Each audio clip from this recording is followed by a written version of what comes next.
Hello and welcome, main characters. We've got another gameplay video for you today. This time it's going to be myself and Maria playing against each other. She is going to be playing Cassandra Novak from the base set.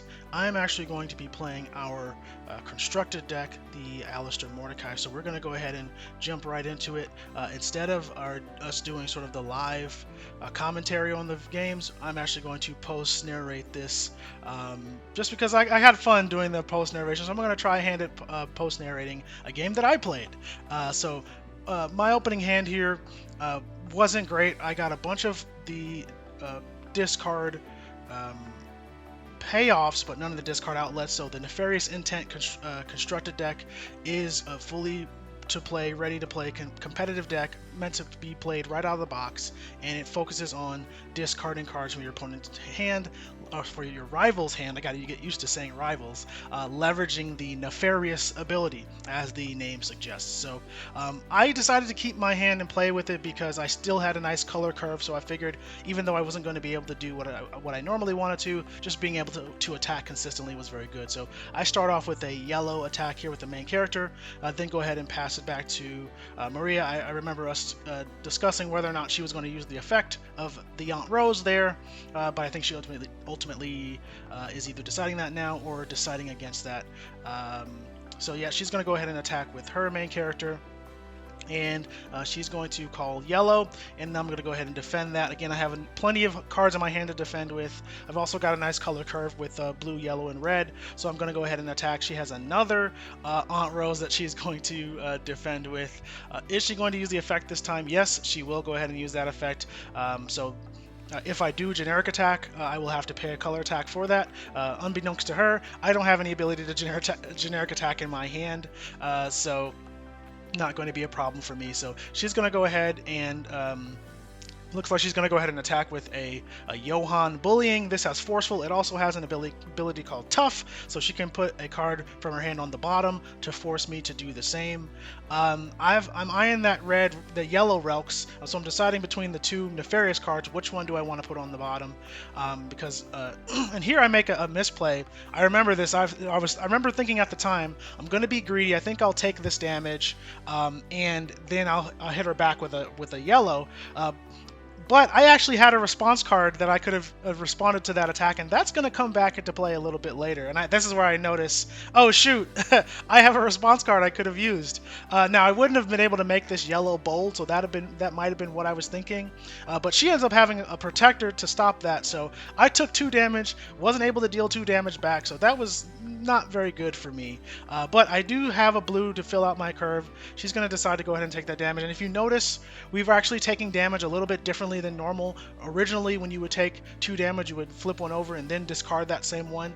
We're testing it out with flipping over the damage first and then discarding to see if that's a bit more natural. I think that is ultimately what we're going to go with moving forward, so that's why you see that difference here. So that's the end of round 1. I'm currently down on damage, but I'm able to get my engine going a little bit more this round, so you can really see what Nefarious is all about here going forward. So at the end of the setup, this is where I'm at right now. I can trigger Mordecai's effect, so I can reveal and discard a card from my hand, and then look at up to 9 cards from the top of my deck to find a card with an ally with an ability. So that's typically going to be Nefarious. Then at the end of the stockpile step, you can add that to your hand.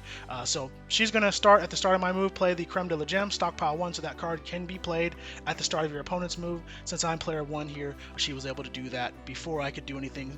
So now I'm going to go ahead and use Ruthless Aggression. I'm going to discard a Nefarious card, and then my next attacking card, a mono or dual ally, cannot be nullified, and it gains bold. So it's almost like a super see you later, if you will. So I'm going to go ahead and throw out the blue Relks that must be double defended. She can't nullify, so she's actually going to defend with 2 blue cards, and then it's going to be her move now. I was hoping that she would take that damage because I really want to have less cards in my hand. So I'm going to start my move, her move off by resting her main character. I did this because I'm not going to get the full effect out of Invisible Plot, but I just wanted to have less cards in my hand going into the next stockpile step. So she passes, and because I have less cards in my hand, I can resolve Nefarious, and she now has to discard 1 card from her hand. So Nefarious says,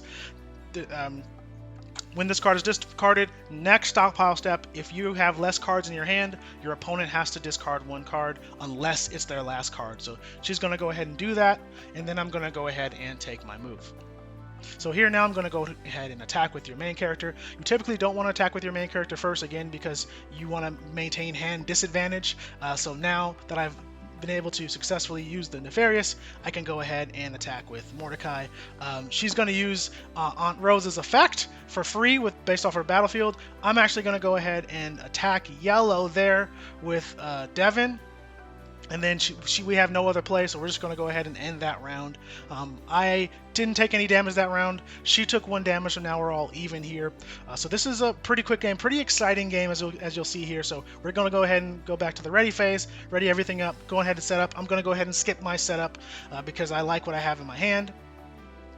Just kind of checking here. So now I'm going to activate another Ruthless Aggression during the setup phase. So this card can also be triggered during the setup phase, and I'm just putting it on the side there so I know that I can use it. I'm going to use Mordecai's effect at the end of setup to search for up to 9 for a ally with an effect, and I almost whiffed here, which is crazy. I looked at I think like 7 or 8 cards there and almost whiffed. I saw a Protector as well, so that is the downside of searching the top card of your deck. If you find a Protector, you have to put it on the bottom. So I'm going to resolve Mordecai's effect to get that Nefarious card. Then I'm going to use Nefarious, make her discard a card. Because I have multiple effects to trigger, I can choose in which order they trigger, but technically positive effects resolve first, then negative effects resolve. So she's going to go ahead and discard a blue card. I'm going to go ahead and use Devin's effect to generic attack, so I'm going to discard another Nefarious card from my hand, and also Ruthless Aggression now is going to make that attack double defendable. She has to double defend it, and it also can't be nullified. So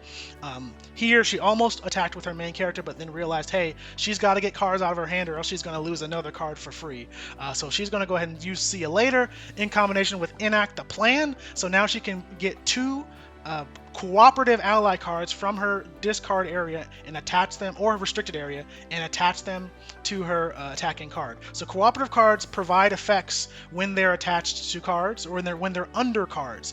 So basically she just set up the wombo combo. I'm going to pause right here just so I can fully explain how cooperative works. So cooperative, you can either play it, when you attack with a card, you can play a cooperative card from your hand and put it underneath your attacker, and then those cooperative cards, depending on the cards you put under it, will grant your attacker an effect of some kind. So the full wombo combos, there's 3 different cooperative cards at the moment. The attack can't be nullified.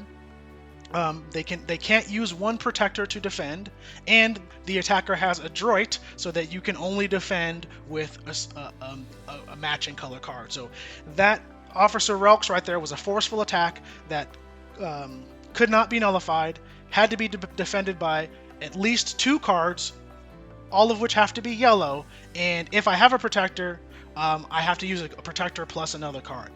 So very, very powerful wombo combo if you can set it up, in addition to forceful, putting a lot of pressure, dealing 2 damage. So that's what happened there. Wanted to pause just so I fully explained that, and now we can go ahead and keep going. So I took some big damage there, and I will be, and I believe she was able to lower her hand size enough to where she didn't have to discard a card. So she was able to use her resources effectively. So I'm going to go ahead and use Hospitalize to get a card back from my discard area, because I figured, hey, you know what, the Nefarious isn't going to go off this time, so I might as well refill my hand and get some resources back. I think I went ahead and went for the yellow Relks Forceful, so I can try to do 2 damage back. I think during the... So I think we were discussing a ruling here, so I'm going to go ahead and resolve Nefarious. She only had 1 card. Then I'm going to go ahead and show the Officer Relks that I added. So now I'm probably going to attack with my main character first. Yep, I'm going to call yellow just to provide some extra assistance for that Officer Relks there. She's going to go ahead and take that damage. Nice. I'm going to pass it back to her. She's going to attack with the main character. I don't believe I have any defense, so I got to go ahead and use that response card that I probably should have used 2 rounds ago, but I went ahead and used it now. Then I'm going to go ahead and Relks. She snap flips the tragic news. She doesn't want to take that. Obviously, she only has 2 damage left. So now I'm going to go ahead and hit with the blue Devin. She's going to take that as well, go down to 1. So I was feeling pretty confident at this point. I had another I think I had another attack nullifier in my support area. I have my signature that I still can use. So I was feeling pretty good here. So in my mind, I remember thinking, all right, I'm gonna pop the signature as soon as I can, limit her attacks, and then try to finish her off here while she's not able to finish me back off. So I was kind of just reminding her what the signature does, because it has changed a bunch. Of these cards have changed all the time, but now we've got them into a really solid state here. So I'm gonna go ahead and activate Mordecai's effect. Going to discard a Nefarious card, so now she's going to have to discard a card during the next stockpile step. Going to go find a Nefarious card, awesome, from the top, and I'm going to go ahead and add that at the end of the setup. Then I'm also going to trigger Ruthless Aggression. So you can see I've created like this stack here. So I also discarded Blown Cover, which can be triggered. You can trigger its effect when it's discarded, and that allows you to look at their hand and pick a card that you want to discard when you use Nefarious. So now I can see what she has. So not only do I get knowledge of what's in her hand, I also get to choose the card I least want to deal with and discard that. The only cards I can't discard are protectors. So I do reveal that Nefarious card. So I've got knowledge on her hand. I'm feeling pretty good. I know what she has. And I'm like, okay, I can plan for this.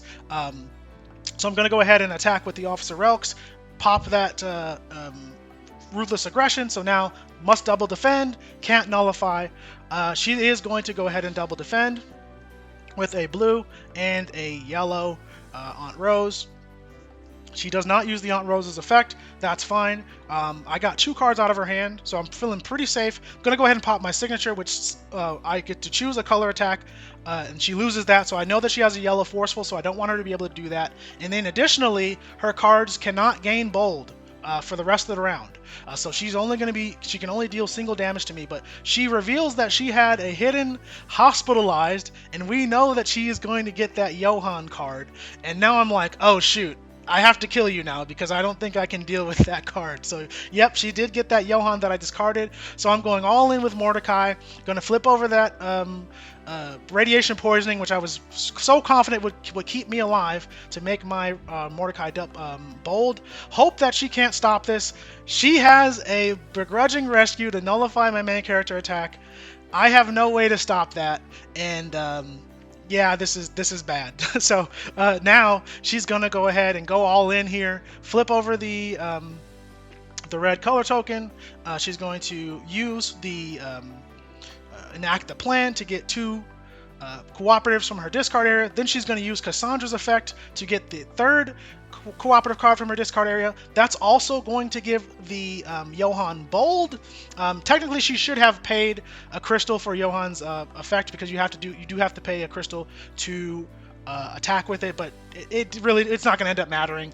Then she she uses Johann's tough effect, ability, drops a card, makes me drop a card. My last card in my hand was a protector, but unfortunately Johann did get granted an ability from the dodge, which gives him tenacious, which means that I cannot defend with a single protector. So she's able to steal the game there from me and deal the last 2 bits of damage. So that was a really close game. Great game. Well played, Maria. She really got me with that hidden Hospitalized. Apparently she had that from the very start of the game, and she was just waiting for the best time to use it, and I don't think she could have chose a better time. So great game, Maria. Hope you all enjoyed this. Thank you so much for watching, and until next time.